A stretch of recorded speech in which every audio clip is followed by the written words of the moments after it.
दिल्ली की जामिया यूनिवर्सिटी में दिवाली सेलिब्रेशन के दौरान दो छात्रों के गुटों में झड़प। सेलिब्रेशन का विरोध कर रहे गुट ने फलस्तीन जिंदाबाद के नारे लगाए। दिवाली सेलिब्रेशन के लिए कुछ हिंदू छात्रों ने यूनिवर्सिटी में दीप जलाए और पटाखे फोड़े। कुछ और छात्रों ने मौके पर पहुंचकर सेलिब्रेशन का विरोध किया।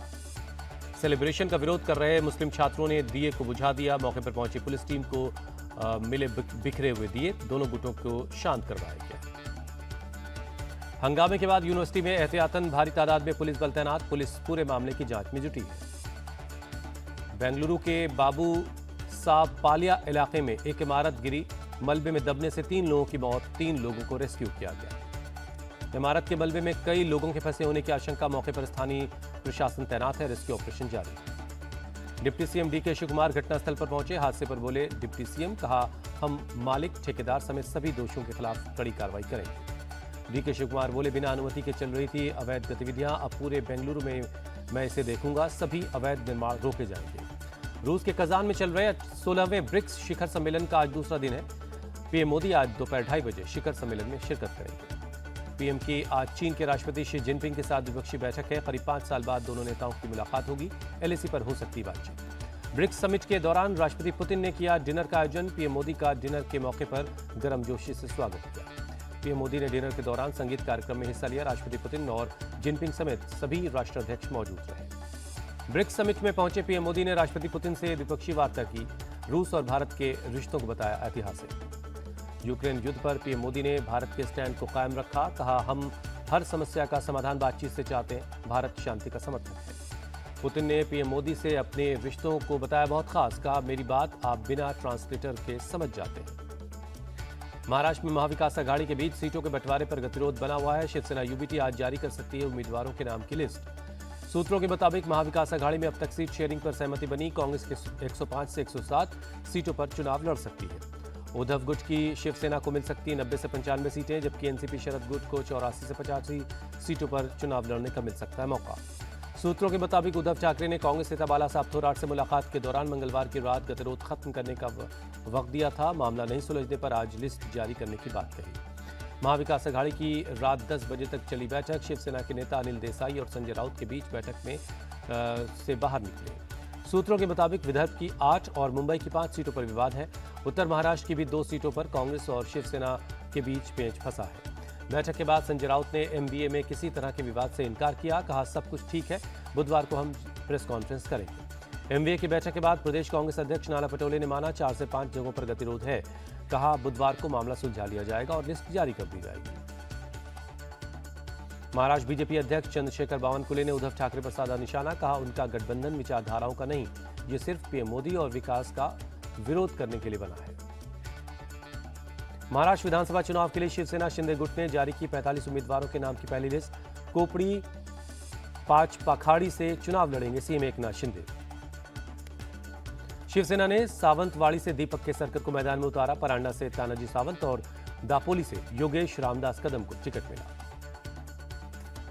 शिवसेना ने रत्नागिरी से संजय उदय सावंत और दरियापुर से आनंद राव अटसूल का नाम जारी किया। मुक्ताई नगर से चंद्रकांत पाटिल चुनाव लड़ेंगे। बीजेपी नेता नारायण राणे के बेटे नीलेश राणे आज शिवसेना शिंदे गुट में शामिल होंगे। कुडाल सीट से बीजेपी का टिकट नहीं मिलने पर शिवसेना से जुड़ने का फैसला किया। महाराष्ट्र के वाशिम से बीजेपी के पूर्व विधायक राजेंद्र पाटनी के बेटे गायक पाटनी ने शक्ति प्रदर्शन किया। बीजेपी से टिकट नहीं मिलने पर जताई नाराजगी। गायक पाटनी के पोस्टर से हटा बीजेपी का निशान कमल। कहा मैंने कार्यकर्ताओं की भावना को सुना, अब उस पर मंथन कर आखिरी फैसला लूंगा। महाराष्ट्र चुनाव के बीच मुंबई में लगे यूपी के सीएम योगी के पोस्टर, लिखा बटोगे तो कटोगे। राज ठाकरे की पार्टी ने 9 उम्मीदवार घोषित किए। ठाणे से अविनाश जाधव और हिंगोली से बंधु भाऊ कुटे को टिकट मिला। झारखंड मुक्ति मोर्चा ने विधानसभा चुनाव के लिए अपने 35 उम्मीदवारों के नाम का ऐलान कर दिया। सीएम हेमंत सोरेन बरहेट विधानसभा से चुनाव लड़ेंगे। हेमंत सोरेन की पत्नी कल्पना सोरेन को गांडे विधानसभा सीट से टिकट मिला है। स्टीफन मरांडी महेशपुर से चुनाव लड़ेंगे। आरजेडी ने भी झारखंड विधानसभा चुनाव के लिए जारी की अपनी लिस्ट। महागठबंधन के तहत मिली सभी 6 सीटों के लिए अपने उम्मीदवारों के नाम का ऐलान किया। झारखंड विधानसभा चुनाव में जेएमएम उम्मीदवारों को लेकर हेमंता बिस्वा शर्मा का तंज। कहा, जेएमएम के पास अगर उम्मीदवार नहीं है तो मुझे बताएं, 2 से 4 उम्मीदवार तो मैं बता दूंगा। झारखंड में बीजेपी के पक्ष में है माहौल। केंद्रीय मंत्री अन्नपूर्णा देवी का बयान। जेएमएम विधायक बसंत सोरेन ने चंपई सोरेन को बताया अपना अभिभावक। कहा, उम्मीद है वो जल्द वापस पार्टी में लौटेंगे। झारखंड की सिमडेगा सीट से टिकट मिलने पर बोले कांग्रेस नेता भूषण वारा, चुनाव जीतूंगा और राज्य का विकास करूंगा। वायनाड उपचुनाव के लिए आज नामांकन दाखिल करेंगे प्रियंका गांधी। कांग्रेस अध्यक्ष मल्लिकार्जुन खड़गे, सोनिया गांधी और राहुल गांधी मौजूद रहेंगे। वायनाड से एक स्थानीय परिवार से मिलने पहुंची प्रियंका गांधी। घर वालों ने गले लगाकर प्रियंका का स्वागत किया। प्रियंका गांधी केरल के कस्बे सुल्तान बाथरी भी पहुंची। लोगों ने उनका जोरदार स्वागत किया। वायनाड से बीजेपी उम्मीदवार नव्या हरिदास का बयान। कहा, जन प्रतिनिधि के तौर पर मेरा अनुभव प्रियंका गांधी से ज्यादा है। बिहार उपचुनाव में एआईएमआईएम की एंट्री। बेलागंज से जामिन अली और इमामगंज से कंचन पासवान को टिकट दिया। मध्य प्रदेश में कांग्रेस सपा का गठबंधन टूटने पर बोले यश भारती। कहा, हार के बाद भी कांग्रेस कोई सबक नहीं लेना चाहती। सपा चीफ अखिलेश यादव का बयान। बीजेपी कितनी साजिश कर ले, उपचुनाव जीतने वाली नहीं है। अंबेडकर नगर की कटहरी सीट पर सपा प्रत्याशी शोभावर्ती वर्मा ने किया नामांकन। बसपा उम्मीदवार अमित वर्मा ने भी पर्चा भरा। यूपी उपचुनाव पर बीजेपी सांसद रवि किशन का दावा, 9 की 9 सीटें बीजेपी जीतेगी। पंजाब में उपचुनाव के लिए बीजेपी ने जारी की अपनी स्टार प्रचारकों की लिस्ट। प्रचारकों में सीएम नायब सिंह सैनी, सुनील जाखड़ और अनुराग ठाकुर, रवनीत सिंह बिट्टू के नाम हैं। पंजाब उपचुनाव के लिए बीजेपी उम्मीदवारों का ऐलान। मनप्रीत बादल गिद्दड़बाहा से चुनाव लड़ेंगी। रायपुर दक्षिण विधानसभा सीट से कांग्रेस उम्मीदवार घोषित। आकाश शर्मा को मिला टिकट। गिरिराज सिंह की हिंदू स्वाभिमान यात्रा के दौरान बीजेपी सांसद प्रदीप कुमार सिंह का विवादित बयान। अररिया में रहना है तो हिंदू बनना होगा। प्रदीप कुमार सिंह का वीडियो सोशल मीडिया पर वायरल हुआ। प्रदीप कुमार की लोगों से अपील, शादी के समय अपनी जाति और परिवार खोजकर शादी कीजिएगा। आरजेडी नेता तेजस्वी यादव ने प्रदीप कुमार सिंह के बयान को बताया सीमांचल में दंगा भड़काने की साजिश। कहा, नीतीश कुमार गोडसे के वंशजों को बढ़ावा देने का काम कर रहे हैं। प्रदीप कुमार सिंह के बयान पर आरजेडी प्रवक्ता मृत्युंजय तिवारी ने पूछा सवाल। कहा, जेडीयू और प्रधानमंत्री बताएं, धर्मनिरपेक्ष देश में सबको रहने का अधिकार है या नहीं। बिहार के कैबिनेट मंत्री विजय चौधरी ने प्रदीप सिंह के बयान को बताया उनका निजी बयान। कहा, बिहार में सभी जाति धर्म के लोग पूरी आजादी के साथ रहने के लिए स्वतंत्र है। केंद्रीय मंत्री गिरिराज सिंह की हिंदू स्वाभिमान यात्रा का पहला चरण पूरा हुआ। गिरिराज सिंह ने आखिरी दिन किशनगंज में रोड शो किया। केंद्रीय मंत्री गिरिराज सिंह बोले, कश्मीर हमले पर नहीं खुली राहुल की जुबान। बांग्लादेश और तेलंगाना में मंदिर तोड़े जाने पर भी चुप रहते हैं। गिरिराज सिंह के त्रिशूल उठाने वाले बयान पर भड़के आरजेडी प्रवक्ता मृत्युंजय तिवारी। कहा, बीजेपी नेता बिहार में माहौल खराब करने में लगे हैं। नीतीश कैबिनेट में 25 एजेंडों पर लगी मुहर। पुलिस के जवानों की बढ़ाई गई सुविधाएं। वक्फ बिल पर बनी जेपीसी की बैठक में भारी हंगामा। अभिजीत गंगोपाध्याय और कल्याण बनर्जी के बीच जबरदस्त कहासुनी हो गई। गुस्से में कल्याण बनर्जी ने चेयरमैन जगदम्बिका पाल की तरफ पानी की बोतल उछाल दी। टेबल पर बोतल पटकने से हाथ में लगी चोट। हंगामे के बाद टीएमसी सांसद कल्याण बनर्जी के पर एक्शन। जेपीसी से 1 दिन के लिए सस्पेंड हुए।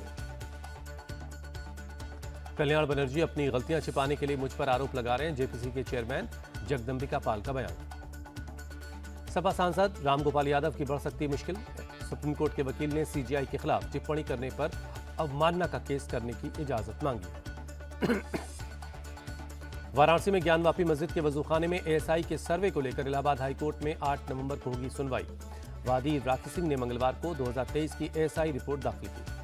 मुंबई पुलिस के पूर्व अधिकारी सचिन वाजे को राहत। पूर्व गृह मंत्री अनिल देशमुख से जुड़े भ्रष्टाचार के मामले में बेल मिली। यूपी में एनकाउंटर को लेकर नई गाइडलाइन। डीजीपी का सभी जिलों को निर्देश, शूटआउट साइट की वीडियोग्राफी हो।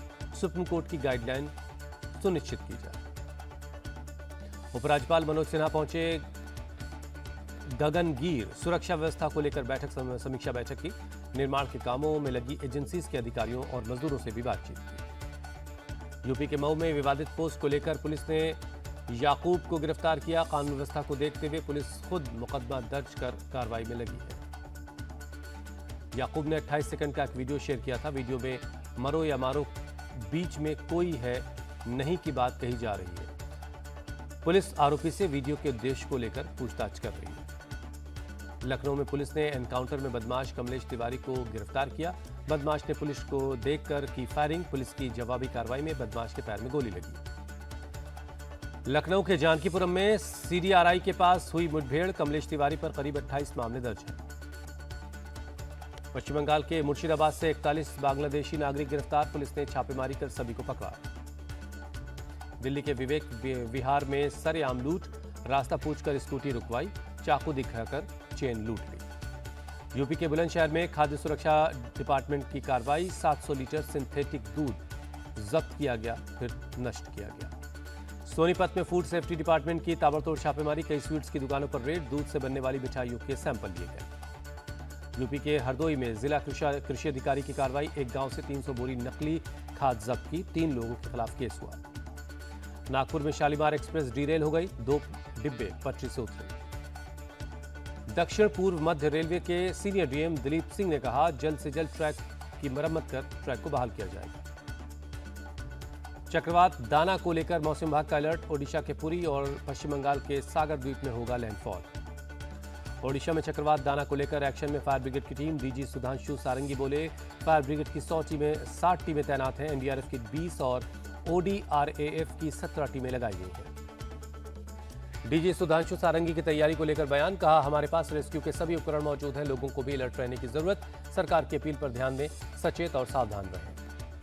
ओडिशा के पुरी, बालासोर, कटक समेत कई जिलों में आज से 25 अक्टूबर तक स्कूल बंद। चक्रवात तूफान दाना के मद्देनजर प्रशासन का फैसला। दाना तूफान को लेकर अलर्ट पश्चिम बंगाल सरकार। सीएम ममता बनर्जी ने 7 जिलों में कल से 26 अक्टूबर तक स्कूल बंद रखने के लिए कहा। चक्रवात दाना के लिए तैयार है प्रशासन। 85 स्टेशन पर टीमें रहेंगी तैनात। पश्चिम बंगाल के मंत्री सुजीत बोस का बयान। बेंगलुरु में भारी बारिश के बाद कई इलाकों में पानी भर गया। सड़कों पर फंसी गाड़ियां। जल भराव से लोगों की परेशानी बढ़ी। हरियाणा के कैथल में धड़ल्ले से जलाई जा रही पराली। पटियाला रोड बाईपास पर कई जगहों पर पराली जलाने की घटना सामने आई।